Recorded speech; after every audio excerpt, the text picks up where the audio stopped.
Assalomu alaykum aziz yurtdoshlar. Yine bizlere Inamark'a geldiği yerde Arizo Cherry Arizo 6 Pro deyen. Bu 3 variantta burada. Bu 3. pozisiyası ekan. En full variantı 1.5 turbo motor. Qarasanızda sportivniy, qarasanızda ekonom rejimde ediladigan mashina. Mashina hakkında ma'lumot beradigan bo'lsak, 4 tane yumshoq balon qo'yilgan, 17lik disk zavodskoy, pokoleniya propan qo'yilgan, $1000'lık.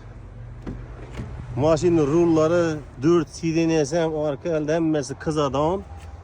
Son palasta uduruzane yine ekonom rejim, sportivni rejim. Hemen ise bicycle maşinde. Tam akıllı maşin. Zararlıkından satılıyor. Maşinde salonlar vapşı çıraylı.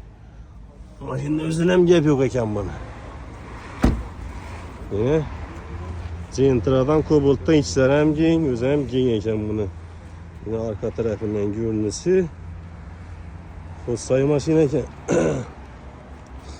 Bakası 215 milyon so'm, taptaza maşina, 2023 yıl 15.000 probek. Qaqlovchilar bo'lsa, Urganch shahri Xonka yo'li, Avtocenter Kapital Bank. Kelaverasizlar.